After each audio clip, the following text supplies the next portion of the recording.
¿Por qué cree que las lenguas indígenas forman parte de la cultura mexicana? Bueno, constitucionalmente México es un país pluriétnico y multicultural, entonces al ser un reconocimiento constitucional forma parte de la cultura nacional. Debemos reconocer que también a partir de las Naciones Unidas se reconocen las lenguas de los pueblos originarios de cada país. ¿Cuáles son las lenguas indígenas más importantes de México? Bueno, por número, evidentemente el náhuatl, que cuenta como con 1.5 millones de hablantes en todo el país, con sus variantes. De las demás no sé, no soy lingüista, ¿no? Pero el náhuatl sí es la más importante a partir del número. Pero lo que sí hay que también recalcar que hay lenguas cuyos hablantes no ascienden a más de 20.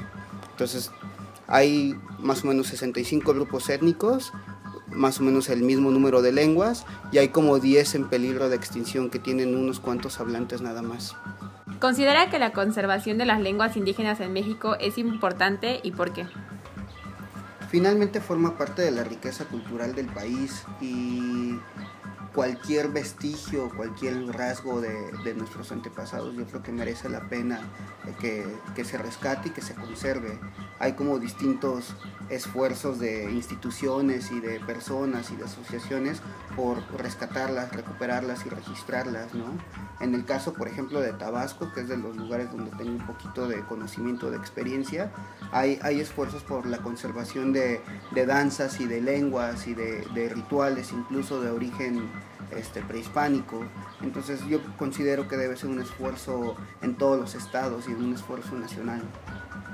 ¿Qué es lo que ha dado origen a la pérdida de las lenguas indígenas?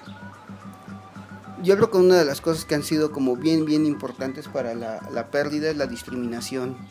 Creo que la gente de las comunidades indígenas durante muchos años lo que menos quieren es parecer indígenas, pero esto es a partir de que cuando van a las ciudades o van a las escuelas les han prohibido. Ahora también hay que recalcar o recordar que durante más de 60 años hubo una política indigenista que el eje principal era asimilar a la población indígena y mestizarla. Entonces, esta política estuvo más o menos desde tan pronto terminó la revolución, bueno, unos años posteriores a la revolución, hasta que en los 70 se hace un análisis y una reflexión de lo que estaba aconteciendo en la antropología. Entonces, en los 70 hay un rompimiento con la antropología indigenista, y se empieza a cuestionar la actividad del antropólogo. Entonces, en ese trayecto o en ese lapso de 50 años, más o menos 40 años, lo que pretendía la política pública nacional era incorporar a los indígenas, haciendo una, que se olvidaran o que aprendieran español, otra, que se desvincularan de sus creencias ancestrales, y que se adaptaran completamente a la vida nacional. Se consideraba a los indígenas como un lastre del desarrollo del país, cosa que no sucede en otros lugares del mundo, ¿no? Hay poblaciones indígenas muy bien incorporadas y no quiere decir que sean un obstáculo para el desarrollo, ¿no? Contribuyen de igual manera al desarrollo de muchas otras maneras. Ahora, por el contrario, ¿qué factor cree que ha ayudado hasta hoy para la conservación de las lenguas indígenas? Creo que en el caso de México hay un momento bien específico, bien importante para una retrospectiva a lo que es la vida indígena. Ustedes son más pequeñas, ¿no? Pero en el 94, el 1 de diciembre, fue el levantamiento del Ejército Zapatista de Liberación Nacional, que si bien no se levantó como un movimiento completamente indígena, meses después hubo reivindicaciones de los derechos indígenas.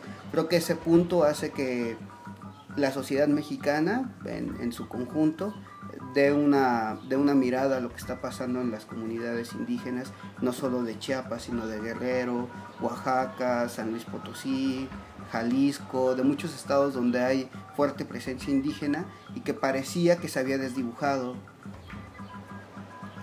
Y esto lo digo porque también en el 94 entraba en vigor el Tratado de Libre Comercio con Canadá y Estados Unidos. Entonces parecía que México estaba despuntando económicamente y en otro tipo de factores, pero había una población bien importante de este país que era la población indígena, que permaneció olvidada. También uno de los Si revisan un poquito los acuerdos de San Andrés, de las cosas que pedían eran cosas tan elementales, de derechos muy elementales, como era salud, educación, acceso a agua, cosas como muy básicas, y que las poblaciones indígenas en muchos casos no cuentan. Ya para concluir, ¿qué propone para la conservación de estas lenguas? De las cosas que son básicas es la edición y producción de libros de texto, ya para primaria, secundaria, y bueno, evidentemente para el kinder, en lenguas maternas, ¿no? Esa es una manera de incluir. Otra que así como se enseña inglés en las escuelas, debería enseñarse náhuatl o las lenguas más importantes en cada estado. Aquí en la universidad tenemos la oportunidad de que tenemos al menos 2 hablantes de náhuatl, y los sábados hay clases de náhuatl aquí en la universidad.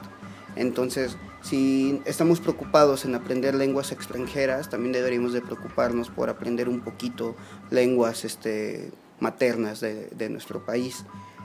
Y yo creo que la discriminación es un factor bien importante. Entonces, no discriminar a la gente cuando la escuchamos hablar en una lengua materna.